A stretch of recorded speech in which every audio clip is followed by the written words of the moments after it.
Hi, I'm Ves Masango, and I'm here to talk about the media, sociology, and crime.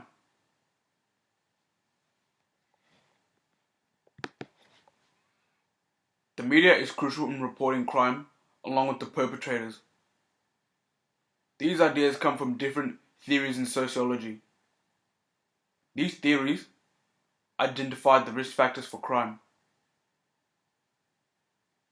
The audiences for this presentation include politicians, working class people, and lawyers, just to name a few.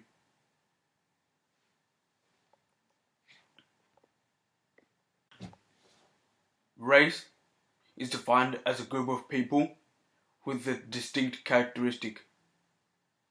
This includes skin color and eye shape. For instance, African people are known for the color of their skin.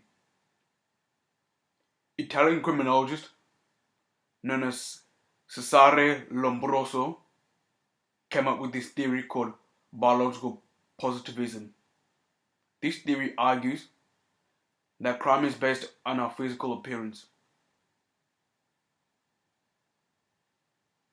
This theory is not beneficial since indigenous Australians are being labelled as criminals. For instance, a woman named Aya Masawe was murdered by a man named Cody Herman. The media revealed Herman's picture to reveal his indigenous identity. Because of these stereotypes, indigenous Australians are more likely to go to prison compared to non-indigenous Australians.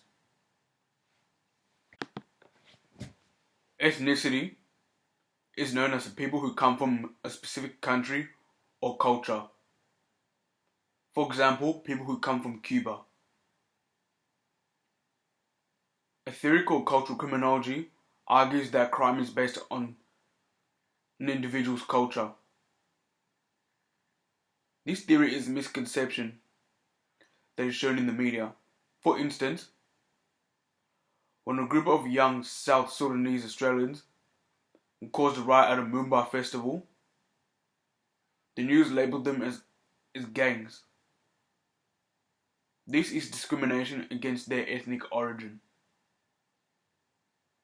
Because of these stereotypes, people of different cultures are being treated poorly by the police.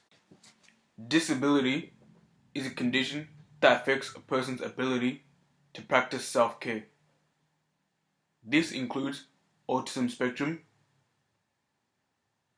and mental illness such as bipolar disorder, schizophrenia, and depression, just to name a few. Austrian neurologist known as Sigmund Freud argued that crime is based on the person's personality traits such as their short temper. This supports stigmas that argue that mentally ill patients are lawbreakers and that those with mental disabilities are simple-minded.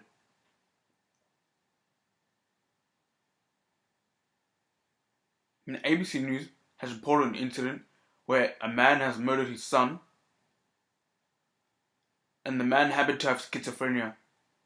The media defended his case by stating that the crime was not his fault.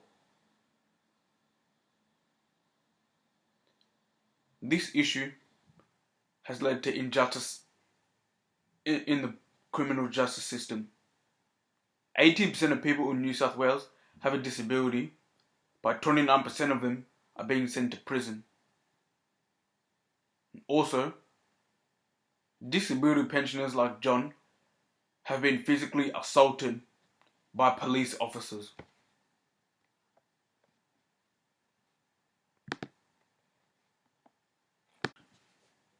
Gender is described as the characteristics of a male or female individual.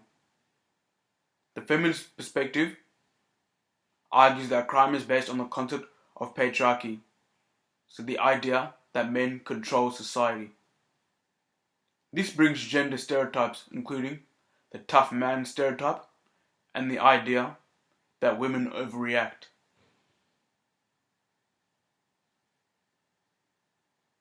These stereotypes are shown in society and in the justice system.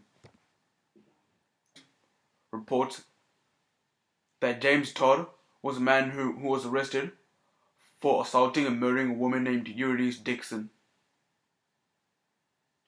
This shows that domestic violence is still being recognized in society. However, gender equality still remains because 47.8% of men are being incarcerated in prison in comparison to 30% of women. Thanks for listening.